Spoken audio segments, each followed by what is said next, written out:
Isipin ang eksena, isang pagdiriwang ng pamilya, na puno ng pagtawa at yakap, na nagiging isang pampublikong bangungot sa loob ng ilang segundo.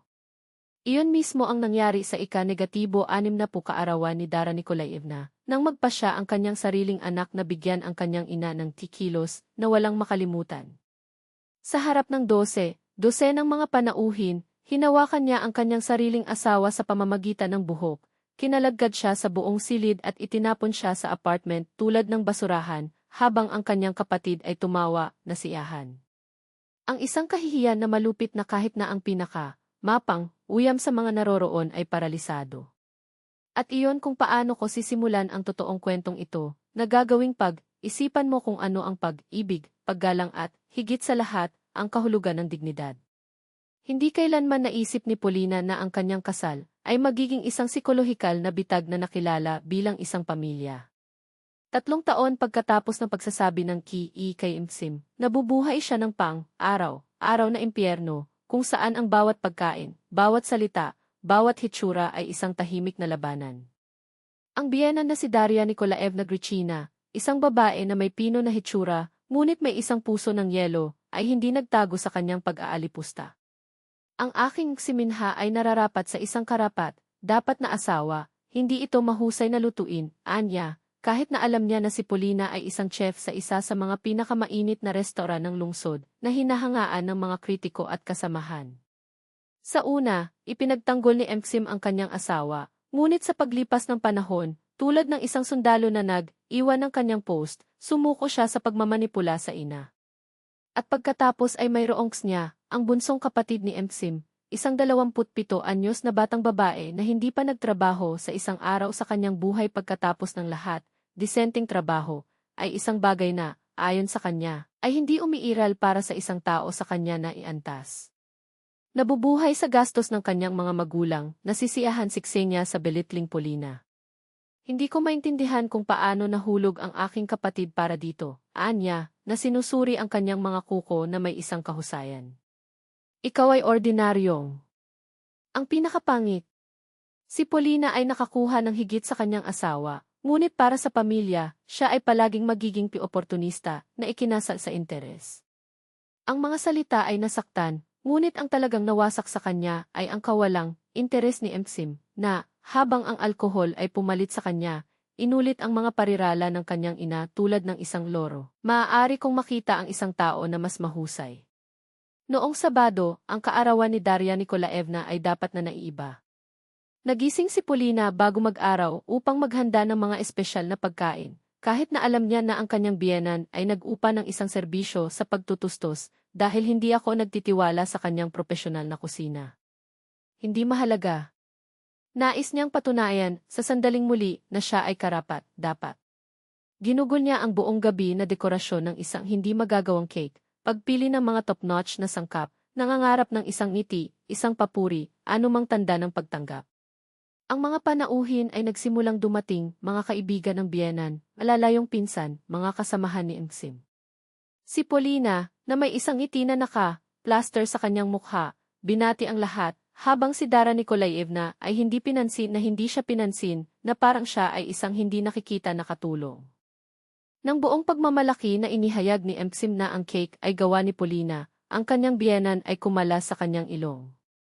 Inaasahan ko sa oras na ito ay hindi ako nakakalason sa sinuman, puna niya, na tinutukoy ang mga pastry ng bagong taon na ginawa ni Polina, perpekto, ngunit tinanggihan dahil, ayon kay Dara, ang isang mahusay na lutuin ay hindi gumagamit ng mga kabute sa kwarta. Ang gabi ay nagpatuloy sa kurso nito, toasts, tawa, mamahaling mga regalo na hindi nasasaktan ng pom. Si Emsim, ang kanyang mga mata na glasi mula sa vodka, ay naghahatid ng madilim na sulyap sa kanyang asawa, na parang responsable siya sa pagsira sa partido. Turn ni Polina. Sa pamamagitan ng pag-iling ng mga kamay, ibinigay niya ang kanyang biyenan na isang velvet box. Pinili ko ito ng may pag-aalaga. Sana magustuhan mo ito. Sa loob, isang 925 pilak na pulseras na may natural na mga garnets, isang pinong piraso na nagkakahalaga ng halos lahat ng kanyang bonus sa trabaho. Kinuha ni Dara ang bagay sa pagitan ng 2 daliri na parang maruming basahan. Paano orihinal, anya, itinapon ang kahon. Hindi mo na kailangang mag-abala. Hindi mapigilan ni Paulina, hindi ito alahas. Prat ito. Ang lehitimo na may mahalagang bato. Tumawa niya. Kung pilak ito, ako ang reyna ng Inglaterra. Si nanay ay nagsusuot lamang ng ginto. Maxim, hindi na kontrolado, idinagdag, hindi ka man lang nag-abala upang makilala ang kanyang panlasa sa loob ng 3 taon. Ito ang huling dayami. Nadama ni Paulina na nakabukas ang sahig. Gusto ko lang mangyaring, bulong niya. Kung nais kong mangyaring, hindi ko masisira ang pagdiriwang na iyon sa libing na iyon sa aking mukha, sumigaw si Maxim, na sinampal ang kanyang kamay sa mesa ng labis na ang baso ay kumapit. Nagyelo ang mga panauhin. Sinubukan ng isang tao na mamagitan, halika, hindi ito oras para sa mga fights. Ngunit mumiti si Maxim, isang baluktot, mapanganib ng ngiti. Hindi ako lumalaban. Binibigyan ko ang aking ina ng regalong nararapat. Bago pa naunawaan ng sinuman, bumangon siya, nag-staggered at sumulong sa Paulina. Marahas niyang hinawakan ang kanyang buhok, na humihiling ng mga hiyawan ng sakit. Sa ika-negatibo 60 kaarawan ng aking ina, matutunan mong igalang ang pamilyang ito. Umuwol siya, kinalagkad siya sa buong silid tulad ng isang hayop. Sinubukan ni Paulina na palayain ang kanyang sarili, ngunit walang silbi ito. Ang mga panauhin ay napanood sa pagkabigla na ilipat. Si Ksenia lamang ang tumawa, at napanood ni Daria Nikolaevna ang lahat ng may maingat na ngiti sa kanyang mga labi, na parang iyon ang pinakamahusay na regalo na matatanggap niya. Maxim, hayaan mo akong umalis? Masakit, humingi ng tawad si Paulina, ngunit hindi siya tumigil. Kinalagkad niya ito sa pintuan, sinipa ito ng bukas at itinapon siya sa hagdan. Lumuhod siya sa malamig na sahig, tinikman ang dugo sa kanyang bibig. Manatili ka doon at isipin ang ginawa mo, ang huling bagay na narinig niya bago sumara ang pintuan. Mula sa kabilang linya, ang matagumpay na pagtawaniks niya. Natigilan, kinalagkad ni Paulina ang sarili sa pasilyo, luha na nasusunog ang kanyang mukha. Nasusunog ang kanyang mga tuhod, tumitibok ang kanyang ulo, kung saan napunit ang mga wire. Sa pag-iling ng mga kamay, kinuha niya ang kanyang cellphone sa labas ng kanyang bulsa at dial ang iisang numero na naiwan niya, ang kanyang kapatid. Sigor, 7 taong mas matanda, isang abogado at ang tanging ligtas na kanlungan mula nang mamatay ang kanyang mga magulang, ay palaging sinabi sa kanya na ang pamilya ay isang laso na ahas. Gor, bumulong siya. Itinapon niya ako sa labas ng bahay. Kailangan kita. Ang tinig ng kanyang kapatid, karaniwang kalmado, nanginginig ng galit. Nasaan ka? Pupunta ako doon sa 10 minuto. Maghang doon. Pagdating ni Gor, natagpuan niya ang kanyang kapatid na disfigured, hindi lamang mula sa mga bruises, kundi mula sa kahihiyan. Nang marinig ang ulat, dumilim ang kanyang mga mata. Inatake ka niya. Napahiya ka niya sa harap ng lahat. Hindi lang iyon karahasan, Paulina. Iyon ay isang krimen. Hinawakan niya ang kanyang atching head. Kinalagkad niya ako sa aking buhok at itinapon ako tulad ng isang aso. Si Gor ay clenched ang kanyang mga kamao. At babayaran nila ito. Lahat sila. Bago tinanong ni Paulina kung ano ang pinaplano niya, idinagdag ni Gor na may kakila, kilabot na kalmado, mayroon akong balita na gagawing mas masaya ang kanilang partido. Pinahid ni Paulina ang kanyang luha gamit ang likuran ng kanyang kamay, nanginginig pa rin ang kanyang mga daliri. Sasabihin ko ng sabay-sabay. Ang kanyang tingin ay nakilala ang Gors, na nagpakita ng isang nakakainis na ngiti, na para bang alam na niya ang epekto ng kanyang susunod na mga salita. Nag-aalala ito sa kanilang apartment at ang iyong mahal na negosyo ng Max. Umakyat sila sa ika-6 na palapag, ang puso ni Paulina ay matalo ng husto upang halos marinig niya ang kanyang sariling mga hakbang. Pinindot ni Gor ang doorbell. Binuksan ang pintuan na nagbubunyag ng Ksenia, na ang ngiti ay nagyelo nang makita siya. Ano ang gusto mo? Siya spat, sinusubukan upang hadlangan ang pasukan gamit ang kanyang katawan. Mayroon akong isang bagay upang talakayin sa mga may-ari ng bahay na ito, sagot ni Gor, na tinulak siya sa isang katatagan na walang talakayan. At kasama mo rin ang kapatid mo. Sinalakay nila ang apartment tulad ng isang tahimik na bagyo. Ang silid ay puno pa rin ng mga panauhin, ngunit ang hangin ay makapal, sisingili ng hindi mapag-aalinlanganan na pag-igting.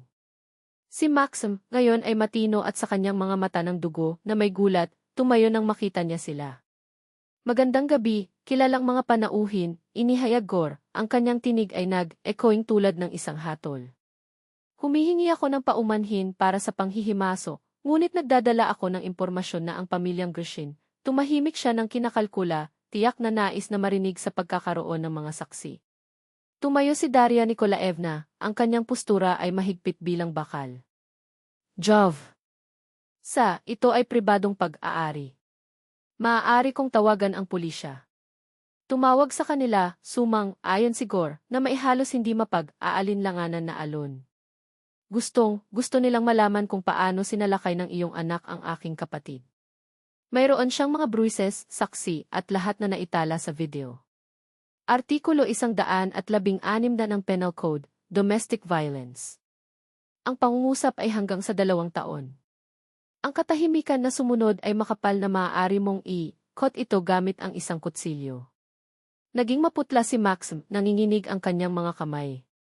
Ngunit hindi lamang iyon ang dahilan na dumating ako, patuloy na Gor na kumukuha ng isang folder ng katad mula sa kanyang portfolio. Mayroon ding mga dokumentong ito na natanggap ko mula sa tanggapan ng registry ngayon. Binuksan niya ang mga ito sa theatrically na parang nagbubunyag ng isang trump card. Lumilitaw na ang aking kapatid na babae ay ang tanging lehitimong tagapagmana sa apartment na ito. Gaano kahirap? Sumabog si Daria Nikolaevna, ang mga ugat sa kanyang liig na nakatayo. Ang bahay na ito ay atin. Hindi eksakto, Gor na itama, dumulas ang mga papel sa buong mesa. Ang pag-aari na ito ay kabilang kay Mikhail Stepnovich Khrushchev ang iyong dakilang tiyuhin, kung hindi ako nagkakamali. Namatay siya 6 na buwan na ang nakalilipas. Kaya ano? Umuwol ang matriarch, tumatawid sa kanyang mga braso. Ibinigay niya ang lugar na ito sa amin mga taon na ang nakalilipas. Mayroon kaming gawa. Ngumiti si Gor, isang kilos na hindi nakarating sa kanyang mga mata. Si Mikhail Stepnovich ay hindi kailanman nilagdaan ang dokumentong iyon. Pinatunayan ng forensic examination, ang lagda ay peking. Bukod dito, tumahimik siya, nasisiyahan ang ilang sandali bago siya namatay, gumawa siya ng isang kalooban. Lahat ng pag-aari niya, ang apartment na ito at 70% ng restaurant ni Max, ay kabilang sa Polina. Kasinungalingan yan, sigaw ni Daria Nikolaevna, sumisira ang boses niya. Hindi niya ito gagawin sa amin. Ito ay...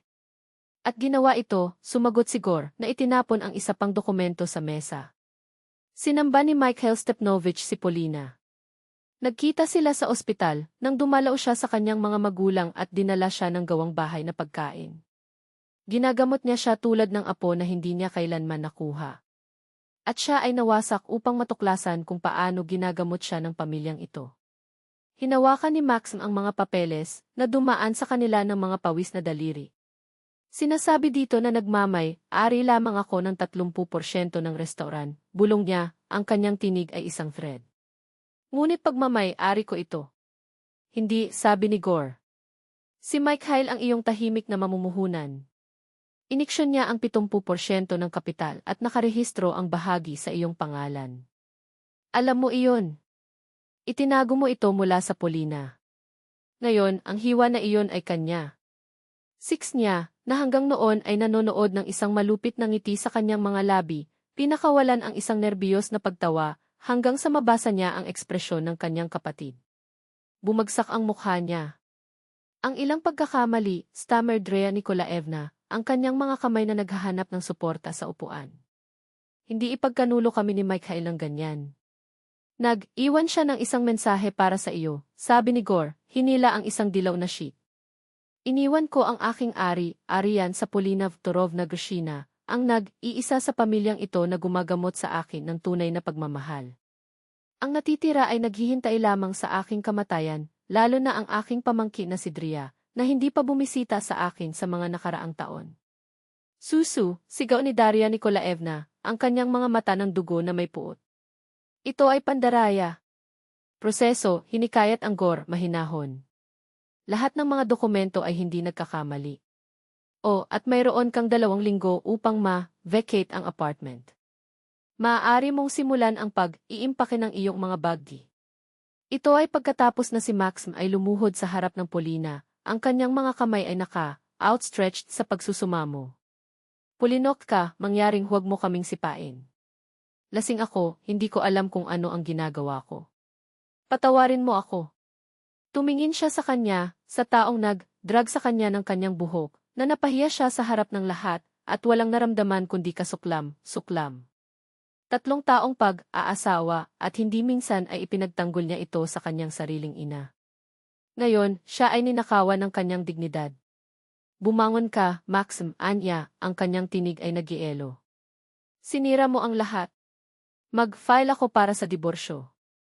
Pagkalipas ng 5 taon, napanood ni Polina ang aksyon sa kanyang restaurant na si Ches Polina mula sa kanyang pribadong balkonahe, isang baso ng puting alak sa kanyang kamay. Matapos ang diborsyo, binili niya ang natitirang bahagi ni Max sa negosyo at binago ang isang katamtaman na cafe sa isa sa mga pinakakilalang address ng lungsod. Ngayon, mayroong 3 unit at ang ika-4 ay nasa ilalim ng disenyo. Ang pamana ni Mikhail Stepnovich, ang apartment, ay nabili at may pera. Nakakuha siya ng isang bahay sa bansa na malapit, kung saan ginugol niya ang katapusan ng linggo sa pagbabasa at paglaki ng lavender. Sina Drea Nikolaevna at Ksenia ay nakatira sa isang studio apartment sa labas ng labas. Nagrenta si Max ng isang maliit na silid at nagsilbi ng mga inumin sa isang bar sa tabi ng daan. Ang kanyang mga kamay na dati ng nag-sign seke ngayon ay kinurot mula sa paghugas ng baso. Polina, mayroon kang isang bisita, inihayag ng manager. Sinabi niya na kilala ka niya. Tumalikod siya at nakita si Ksenia na nakatayo sa pasukan, hindi nakikilala. 5 taon na inukit ang mga furrow sa kanyang mukha, ang kanyang mga mata, na minsan ay mayabang, ngayon ay nagkaroon ng walang kamalayan na gleam ng isang nangangaso na hayop. Hello, Polina, bulong niya, binabalot ang kanyang mga kamay. Maaari ba kitang makausap? Ipinahiwatig ni Polina ang upuan sa harap niya. Umupo ka. May gusto ka bang mag-order? Nag-atubili si Ksenia. Ako wala ng maraming pera. Sa bahay, sabi ni Polina, kumakaway sa waitress. Inutusan ni Ksenia ang isang salad at saa, at dahang kumain, na parang ang bawat kagat ang kanyang huling pagkain. Dumating ako upang humingi ng tawad, sa wakas ay inamin niya. Para sa lahat ng ginawa ng aking pamilya sa iyo. At humihingi ng tulong. Anong uri ng tulong? Tanong ni Polina, pinag-aaralan siya. Isang trabaho. Anumang bagay. Paghugas ng pinggan, paglilinis ng mga banyo. Ang aking ina ay may sakit at Maxim napalunok siya, nalubog siya. Hindi ako makakakuha ng isang disenteng trabaho ng walang karanasan. Sinasalamin ni Polina. Ang puot ay matagal nang nawala, pinalitan ng malamig na kawalang interes. Ngunit ang babaeng nasa harap niya ay hindi na malupit na Zlovka ng luma, siya ay isang anino na humihiling ng mga limos, ngunit para sa isang pagkakataon. Mayroon akong pagbubukas para sa isang katulong na tagapamahala, sinabi niya sa wakas. 3 araw na off-average na panimulang sweldo, ngunit nangangailangan ako ng mabilis na pag-aaral. Nanlaki ang mga mata ni Ksenia. Ikaw binibigyan mo ako ng isang pagkakataon. Pagkatapos ng lahat, hindi ito isang pagkakataon na itama ni Polina, tuyo. Ito ay isang trabaho. At hindi ako humahawak ng mga sama ng loob. Ito ay magiging isang pag-aaksaya ng enerhiya. Tumulo ang luha ni Ksenia. Salamat, paulit-ulit niya sa pagitan ng mga hikbi. Wala kang ideya kung ano ang ibig sabihin nito. Makalipas ang 1 taon, siya ay isa sa mga pinakamahusay na tagapamahala sa Ches Polina, na naghahayag ng isang hindi inaasahang talento para sa mga kaganapan at relasyon sa customer. Nadagdagan ni Polina ang kanyang sweldo, at nang si Daria Nikolaevna ay nagdusa ng isang stroke, binayaran niya ang bahagi ng kanyang mga gastos sa medikal. Si Max naman ay lumitaw sa labas ng restaurant na nagmamasid sa bintana, ngunit hindi kailanman matapang na pumasok. Hanggang sa maulan na araw na iyon, nang makita siya ni Polina na nababad, ang kanyang mga balikat ay yumuko sa bigat ng isang buhay na hindi maganda na buhay. Anyayahan siya iniutos niya ang security guard. Nag-atubiling pumasok si Max na tumutulo ng tubig sa sahig ng marmol. Kumusta, Polina, anya, nang hindi tumitingin. Mukha ka maganda. At ang restaurant ay kamangha-manghang. Salamat, sagot niya, neutrally. Ako isipin ang tungkol sa gabing iyon ng maraming, pagtatapat niya, ang kanyang tinig ay umungol. Ang ginawa ko sa iyo. Hindi isang araw ang dumaan na hindi ko ito pinagsisisihan. Pinanood siya ni Paulina, ang taong dating namuno sa kanya ng karahasan ay isang marupok na estranghero na natupok ng pagkakasala. Alam mo, nagpatuloy si Maxim, tama ka tungkol sa aking ina. Hindi niya ako papayag na maging masaya. Ngayon lamang kinapalunok siya. Naiintindihan ko na ang totoong impyerno ay hindi nawawala sa kanya. Ito ay nagiging katulad niya. Nagsasawa ako, bulong niya, na parang ang mga salita ay tumimbang ng higit sa bato. Tumawid si Paulina sa kanyang mga braso, ang kanyang tingin ay naayos sa abot, tanaw na lampas sa mga hardin ng restaurant, kung saan nagsisimula ang araw na kumupas. Minsan ang pag-unawa ay huli na, anya, nang walang kapaitan, sa kalmado lamang ng isang tao na inilibing na ang nakaraan ng higit sa isang beses. Tumango si Maxim, ang kanyang mga daliri ay kumapit sa paligid ng walang laman na baso. Ngunit, natutuwa akong nagawa mong muling itayo ang lahat. Ang kanyang mga mata ay naglibot sa puwang, ang madilim na mga talahanayan ng kahoy, ang mailinya na pilak na cutlery, ang amoy ng mga sariwang damo na kumakalat mula sa kusina. Naway nakakita ka ng kapayapaan. Tumalikod siya, ngunit ang tinig ni Paulina ay huminto sa kanya, matatag bilang isang utos. Maxim. Nagyelo siya. Mayroon akong isang bakanting bukas para sa isang katulong sa kusina. Kung nais mo, maaari mong subukan. Ang mga oras ay brutal. Ang AC. Si Aryo, sapat na patas. Ang kanyang mga labi ay nanginginig, na para bang inalok niya sa kanya, hindi isang trabaho, ngunit isang lubid na wala sa isang balon. Ikaw ay nag-aalok sa akin ang trabaho pagkatapos ng lahat. Sumandal si Paulina sa kanyang upuan, ang kanyang mga daliri na naglalaro kasama ang kutsarita. Nag-aalok ako sa iyo ng isang pagkakataon upang simulan ang sariwa. Ito ang iyong pinili. Pagkalipas ng 3 taon, ang chain ng restaurant ng Paulina ay isa sa pinakatanyag sa lungsod. 6 niya, na tagapamahala ngayon ng isa sa mga sanga, ay nag-coordinate ng koponan na may parehong pagpapasya na kung saan siya ay nagsilbi sa mga talahanayan. At Maxim, pagkatapos ng mga kurso, walang tulog na gabi at mga kalaos na kamay mula sa pagbabalat ng patatas, ay naging chef sa pangunahing bahay. Ang pinakapangit na kritiko ng gastronomic sa rehiyon ay tinawag siyang isang henyo ng mga lasa, nang hindi alam na siya ay naging isang henyo sa pagsira sa buhay. Si Dara Nikolaevna ay humina sa sakit na nagpilit sa kanya na muling isipan ang bawat acidic na salita na kanyang binigkas ay madalas na lumitaw sa restaurant. Hindi na bilang isang anino ng paghuhusga, ngunit bilang isang customer na palaging humiling ng parehong talahanayan sa balkonahe, kung saan pinainit siya ng araw ng hapon habang pinapanood niya ang mga tao. Nariyan ito, sa pagitan ng mga tasa ng tsaa at mga plato ng blini at caviar, na sa isang araw ay sinira niya ang katahimikan ng mga dekada. Alam mo, pagtatapat niya, ang mga daliri ay nanginginig sa paligid ng China, mali ko sa iyo. Ang kanyang mga mata, isang beses kasing lamig ng isang taglamig ng Russia, ngayon ay nagniningning na basa. Mas malakas ka. Mas mabuti kaysa sa ating lahat. Ngumiti si Paulina, nang walang triumphalism, kasama lamang ang katahimikan ng isang tao na nagpatawad kahit sa kanyang sarili. Iyon ang buhay, Dara Nikolaevna.